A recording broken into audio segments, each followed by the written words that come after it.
ప్రభువును రక్షకుడైన యేసుక్రీస్తు పరిశుద్ధ నామమున ప్రియదేవుని సంగమ ప్రియజన బిడ్డలారా, హృదయకాల సమయం దేవుని వాక్యం ధ్యానించిన ముందుగా ప్రార్థన చేసుకుందాం. ప్రార్థన. కృపగల తండ్రి, దయగల యేసయ్య, బంగారు పాదాలకు లెక్కలేని వందనాలు, స్తుతులు, స్తోత్రములు. గతించిన రాత్రి అంతా నీ రెక్కల చాటును కాచి కాపాడి సంరక్షించిందేవా. హృదయకాల సమయం సజ్జ లేఖన చేరి ప్రార్థించుండగా వాక్యమైన దేవుడు వాక్యంలో నా తమ్మతో మాట్లాడి మీరే మహిమ గంత ప్రభావాలు పొందమని యేసునామమున అడుగుచున్నాం తండ్రి. ఆమేన్. ప్రియదేవుని సంగమ ప్రియదేవుని బిడ్డలారా, ఈస్టరు దినమునకై ఏర్పాటు చేయబడిన పత్రికా వాక్య భాగము అపోస్తలుడైన పౌలు కొరింథీయులకు రాసిన మొదటి పత్రిక 5వ అధ్యాయము 6 నుండి 8వ వచనాలు ధ్యానం చేసుకున్నాము.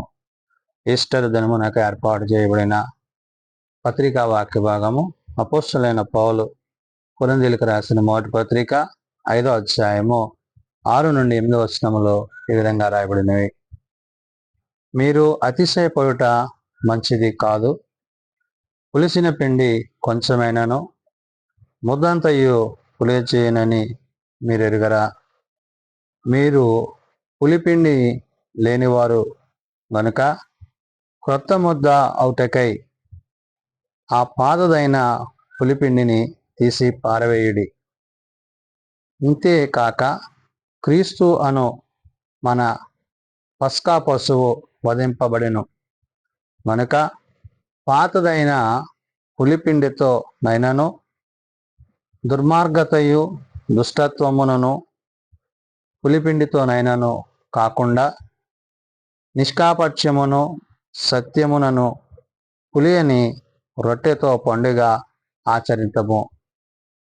ప్రియదేవుని సంగమ ప్రియదేవుని బిడ్డలారా, పౌలు కొరింథీ సంఘానికి పత్రిక రాస్తూ ఆనాడు కొరింథీ సంఘములో మరి ప్రజల మధ్య మనుష్యులలో ఎటువంటి పాపము అనగా ఆనాటి సంఘములో మరి జారత్వము జరుగుతున్న పరిస్థితులు, ఆ జారత్వాన్ని గురించి ఆనాడు సంఘములో ఉన్న పరిస్థితులను గురించి పౌలు కొరింథీ సంఘానికి పత్రిక రాస్తూ మీ యొక్క ఆలోచనలు, మీ యొక్క తలంపులు, మీ ఉద్దేశాలు మరి అటువంటి జారత్వానికి ఆలోచనలకు బందీలైతే గనక మీరు ఆ యొక్క ప్రభువుతో పరిశుద్ధాత్మతో తండ్రితో పాలిభాగస్తులు కాలేరనే విషయాన్ని గుర్తు చేశారు.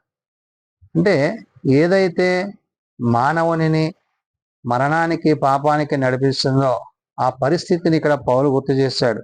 అందుకనే ఈ మొదటి కొరింథీ 5వ అధ్యాయము 1 నుంచి మనం 8 వచనాలు చూసినట్లయితే అక్కడ దేని గురించి ప్రభు ఈ విధంగా వారిని ఆ పులిపిండి గురించి ప్రభు మాట్లాడనే విషయాన్ని ఆలోచన చేస్తున్నప్పుడు పౌలు ఇక్కడ అంటున్నాడు, మీలో జారత్వం ఉన్నదని వదంతి కలదు. మీలో ఒకడు తన తండ్రి భార్యను ఉంచుకొనుట అట్టి జారత్వము అన్యులలోనైనను జరగలేదు అంటున్నాడు. పౌలు ఇక్కడ వారి జారత్వాన్ని, వారు చేస్తున్న తప్పుడు పనులను, తప్పుడు ఆలోచనలను, వారు కుటుంబ వ్యవస్థలో ఎటువంటి పాపాన్ని కలిగి ఉన్నారో అక్కడ పౌలు గుర్తు చేశారు. ఏంటిది? ఏమంట? మీలో ఒకడు తన తండ్రి భార్యను ఉంచుకొనుట అంటున్నాడు. అంటే ఏంటి?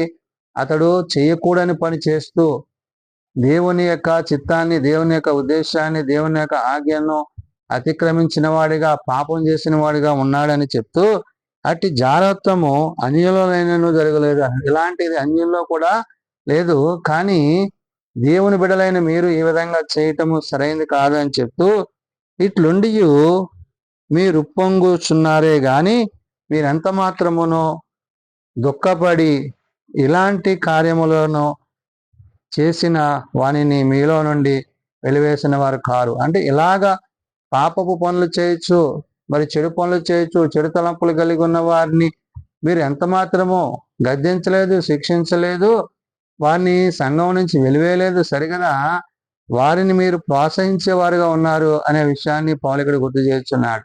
అంటే పాపము యొక్క ఉద్దేశము, పాపపు యొక్క తలంపులు కలిగిన ఆనాటి పరిచర్యలో, సంఘములో మరి జారత్వాన్ని గురించి పౌలు ఇక్కడ ఈ మాటలన్నీ మాట్లాడి అందుకంటాడు, నేను దేహ విషయమై దూరముగా ఉన్నను, ఆత్మ విషయమై సమీపముగా ఉండి అంటాడు. అంటే నా శరీర విషయంలో దేహముతో చేసే ప్రతి పాపానికి దూరంగా ఉన్నా ఆత్మ విషయంలో సమీపముగా ఉండి మీతో కూడా ఉండినట్టుగానే ఇట్టి కార్యములు ఇలాగ చేసి వాణిని గూర్చి ఇది వరకే తీర్పు తీర్చున్నాను అంటున్నాడు. కాబట్టి ఏదైతే శరీర సంబంధమైన పాపమో వారు చేయుచున్న ఆ జారత్వం ఏదైతే ఉందో అది వారిని విశ్వాస జీవితం నుండి రక్షణ నుండి అది నాశనానికి నడిపించేది ఉన్నది. కాబట్టి ఆనాడు కొరింథీ సంఘంలో ఉన్న ఆనాటి పరిస్థితులను పౌలు అక్కడ గుర్తు చేశాడు.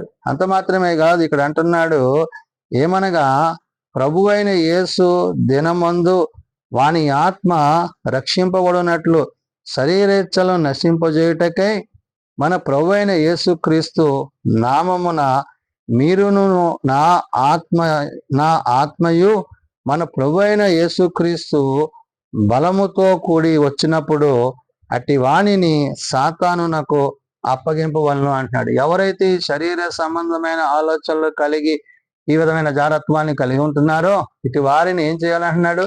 అప్పగించాలి. అపవాది చేత శోధింపబడుతూ అపవాది చేత ఆలోచనలు కలిగి ఉంటున్నాడు కాబట్టి అతనికి నిత్యజీవములో పాలు పొందే అవకాశాన్ని అతడు కోల్పోతాడు. అంటే శరీర సంబంధమైన క్రియలు మరి విశ్వాసాన్ని ఏ విధంగా నాశనానికి నడిపిస్తాయో పౌలు ఆనాడు కొరింథీలో ఉండే ఆ యొక్క సంఘమందు జరుగుతున్న ఆ యొక్క జారత్వాన్ని ఉద్దేశించాడు.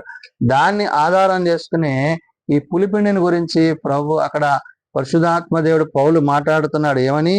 మీరు అతిశయపడుట మంచిది కాదు అంటాడు. ఈ విధంగా చేస్తూ కూడా మీరు చేసిన తప్పుని, మీరు చేసిన పాపాన్ని మరలా మీరు ఏం చేస్తున్నారు?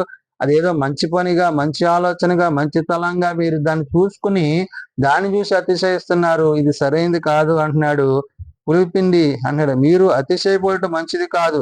పులిసిన పిండి కొంచెమైనాను ముద్దంతయ్యు పులి చేయనని మీరు ఎరుగురా అన్నాడు. ఈ విధమైన ఈ జారత్వం ఉండడం వల్ల సంఘములో, సమాజములో అటువంటి వ్యక్తుల వల్ల అందరూ కూడా పాప సంబంధమైన ఆలోచనకు లోనవుతారు. కాబట్టి అలాంటి స్థితి నుండి, అలాంటి జారత్వపు ఆలోచనలు కలిగిన వ్యక్తుల నుండి మనం ప్రత్యేకింపబడాలి, మార్పు చెందాలనే విషయాన్ని ప్రభువు అక్కడ మాట్లాడుతూ పౌలు అంటున్నాడు. ఏమని? ఆ పాతదైన పులిపిని తీసి పారవేయుడి. ఏమంటున్నాడు? ఇంతేకాక క్రీస్తు అను మన పస్కా పశువు వధింపబడాను. దేనికోసం? యేసుక్రీస్తు ప్రభువారు నీ కొరకు, నా కొరకు ఆయన రక్తం చిందించి శిలువ మీద చేసిన యాగం ఏదైతే ఉందో దాని యొక్క ఉద్దేశము నీలో నాలో నెరవేర్చబడాలంటే నీవు నేను కూడా ప్రభువును బట్టి, ప్రభు యొక్క మాటను బట్టి జీవించాలి. అంటే శరీర సంబంధమైన ఈ క్రియలు, ఈ జారత్వము, ఈ యొక్క పాపం ఏదైతే ఉందో అది నిన్ను నన్ను మరణానికి, నాశనానికి నడుపుతుంది. కాబట్టి ఆనాడు కొరింథీ సంఘానికి పౌలు ఈ విషయాన్ని, అంటే ప్రభు ఏ విషయాలైతే చెప్పారో ఆ విషయాలను పరిశుద్ధాత్మ ద్వారా పౌలు అక్కడ సంఘానికి తెలియజేస్తూ నేడు సార్వత్రిక సంఘము కూడా ఇటువంటి జారత్వానికి, పాపానికి లోను కాకుండా క్రీస్తు యొక్క రక్తంలో కడగబడ్డ వారమై, అందుకని ఇక్కడ పౌలు చెప్పిన మాట, మీరు పులిపిండి లేని వారు గనక కొత్త ముద్ద అవుటకే ఆ పాతదైన పులిపిండిని తీసి పారవేయడానికి. కొత్త దగుట అంటే క్రీస్తులో పునర్జన్మ సంబంధమైన బాప్తీసాన్ని కలిగిన వారిగాను, మీ యొక్క గత జీవితాలను, మీ పాప జీవితాలను విడిచిన వారే క్రీస్తు ప్రేమలో మీరు ముందుకు కొనసాగండి అనే విషయాన్ని పౌలు అక్కడ చెప్తూ, ఇంతేకాక క్రీస్తు అను మన పస్కా పశువు వధింపబడను అంటాడు. యేసుక్రీస్తు ప్రభువారు మనందరి కోసము ఆయన పస్కా పశువుగా ఆయన వధింపబడ్డాడు. కాబట్టి మన పాపములు, మన దోషములు ఆయనలో కొట్టివేయబడ్డాయి. కాబట్టి నేడు మనము ఆయన ద్వారా రక్షింపబడి ఉన్నాము. కాబట్టి మనము పులిపిండి వలె, ఆ పాతదైన దాని వలె మనం ఉండకుండా, ఆ జారత్వంలో మనం ఉండకుండా విడిపింపబడి ఏమనాలి? కనుక పాతదైన పులిపిండితో నైనను దుర్మార్గతయు దుష్టత్వమున పులిపిండితోనైనాను అంటాడు. అది ఎలాంటిది అన్నాడు? పాపపు తలంపులు, ఆ జారత్వం ఎలాంటిదిగా పులిపిండి అది ఎలాంటిదంట? దుర్మార్గత అయినను దుష్టత్వం అయినది. దుర్మార్గపు అంటే చెడు తలంపులు, చెడు ఆలోచనలు, చెడు ఉద్దేశాలతో నిండిదై ఉన్నది. రెండవది అన్నాడు దుష్టత్వం అన్నాడు. దుష్టత్వం అంటే అపవాది సంబంధమైన ఆలోచనలతో అది నిండి ఉన్నదనే విషయాన్ని పౌలు గుర్తు చేస్తూ, అయినను కాకుండా నిష్కాపట్యమును సత్యమునకు పులియని రొట్టెతో పండుగ ఆచరించము అంటాడు. నిష్కాపట్యం అంటే కపటము లేనిదిగా, యథార్థత కలిగినదిగా, సత్యమునందు నిలిచేదిగా, క్రీస్తు యొక్క మాటల చేత, ఉపదేశముల చేత, ప్రేమ చేత అది మనల్ని నడిపించేది ఉన్నది కాబట్టి మనలో ఏముండకూడదని పౌలు చెప్తాడంటే మనలో సంఘములో జారత్వం అనేది ఉండకూడదు. అటువంటి తలంపులు, ఆలోచనలు, శరీర సంబంధమైన ఉద్దేశాలు మనం కలిగి ఉండకుండా ఏదైతే ప్రభు మన కొరకు ఆయన మరణించి మన కొరకు తన ప్రాణాన్ని పెట్టి ఆయన రక్షణ కార్యాన్ని మన పట్ల చేశారో ఈ పునరుత్థాన దినాన్ని మీరు కూడా ఆ పాపం అంటే శరీర సంబంధమైన పాపం నుండి దూరపరచబడి ఆత్మయందు నిలిచిన వాడే ఎవరైతే మన కొరకు ప్రాణం పెట్టారో ఆ ప్రభుని గూర్చి పౌలు ఇక్కడ చెప్తున్నాడు ఏమని, కనుక పాతదైన పులిపిండినైనను దుర్మార్గతైన దుష్టత్వమును పులిపిండితోనైనా కాకుండా నిష్కాపట్యమును సత్యములను పులియని రొట్టెతో పండుగ ఆచరించము అన్నాడు. పులియని రొట్టెతో పండుగ అంటే క్రొత్త నిబంధనకు గుర్తుగా యేసుక్రీస్తు ప్రభువారు ఆయన మధ్యవర్తిగా ఉన్నాడు కాబట్టి మన పాపలను మన పాపపు అతిక్రమములను ఆయన మనం తప్పించారు కాబట్టి నేడు క్రీస్తుని బట్టి క్రీస్తు ప్రేమను బట్టి మనము జీవించే వారముగా ఈ పునరుత్థాన దినమందు క్రీస్తులో నూతనత్వాన్ని కలిగిన వారముగా నూతన జన్మ కలిగిన వారముగా ఆనాడు కొరింథీ సంఘానికైతేనేమి నాడు సార్వత్రిక సంఘానికైతేనేమి పౌలు పరిశుద్ధాత్మ ద్వారా తెలియజేస్తున్న మాటలు. ప్రార్థన చేసుకుందాం. మమ్మల్ని మిక్కిలిగా ప్రేమించిన మా తండ్రి, కృప కలిగిన దేవ, అవును నాయన, మేము మా తలంపులు మా ఉద్దేశాలు ఆనాడు కొరింథీలో ఉండే సంఘము వారిలో ఉన్న యొక్క జారత్వము వారు చేసిన పనులను పౌలు గుర్తు చేసి అటువంటి ఉద్దేశాలు ఆలోచనలు కలిగిన వారిని మరి ఎంత మాత్రమును ప్రేమించగా వారిని శిక్షించి వారిని వారి హృదయాలను మార్చినట్లుగా వారు శరీర సంబంధంగా చేస్తున్న పనుల నుండి వారిని దూరపరిచి ఆత్మానుసారంగా జీవించుటకు పౌలు తాను ఎట్టివాడై ఉన్నాడో తెలియజేశాడు. కాబట్టి నాయన ఆనాడు కొరింథీ సంఘం అయితేనేమి నేడు సార్వత్రిక సంఘం అయితేనేమి నీ యందునో నీ ఆత్మ యందు నిలిచినట్లు నూతనత్వాన్ని కలిగి నాయన నీ యొద్ద మేము జీవించుటకు కావలసిన సిద్ధపడ మాకు దయచేయండి. ప్రభువా, మీ కొరకు మేము తగు రీతిగా సిద్ధపడినట్లు మమ్ములను మీ వాక్యము చేత నీ ఆత్మ చేత మమ్మలను ముందుకు నడిపించండి. ప్రభువా, మా కొరకు మీరు పస్కా పశువుగా నాయన బలి అయిన రక్తం చిందించి మరణించారు, శిలోమానం పొందారు. నాయన మూడో దినాన మీరు తిరిగి లేచి మాకు పునర్జీవాన్ని నిత్య జీవాన్ని ఇచ్చి ఉన్నారు. కాబట్టి నాయన నీ యందు విశ్వాసం ఉంచువాడు మరణించినను తిరిగి లేచినను విశ్వాసాన్ని మీరు మాకు గుర్తు చేశారు. కాబట్టి నాయన ఈ పునరుత్థాన దినమందు మేము నీ యందు నీ మాటల యందు నీ వాక్యమునందు నిలిచిన వారమై ఏ పాపమైతే ఏ జారత్వమైతే మానవుని మీద ఏలుబడి చేస్తుందో దాని నుండి దూరపరచబడి నీ ఆత్మయందు నిలిచి విశ్వాసంలో కొనసాగుటకు మా అందరికీ నీ కృప దయచేయమని చిన్నబిడ్డలు, యవనులు, పెద్దలు, వృద్ధులు ప్రతి వారిని దీవించండి. ఏ ఒక్కరూ నశించక అంతటందరం మారు మనసు కలిగి పాప క్షమాపణ కలిగి నీ నిత్య మహిమలో నీ నిత్య రాజ్యములో నీ రెండవ రాకడలో మేమందరం నేను ఎదుర్కోగలిగేందులో కట్టి కృప దయచేయమని దినదీవులతో నింపమని దేవుడు సవాతి కొరకు నేటి నుంచి మమ్మల్ని సిద్ధపరచమని యేసునామం నడుచున్నాం తండ్రి, ఆమేన్. పరలోకమందున మా తండ్రి, నీ నామం పరిశుద్ధపరచబడుగాక, నీ రాజ్యం వచ్చుగాక, నీ చిత్తం పరలోకమందు నెరవేర్చినట్లు భూమి మీద నెరవేరుగాక.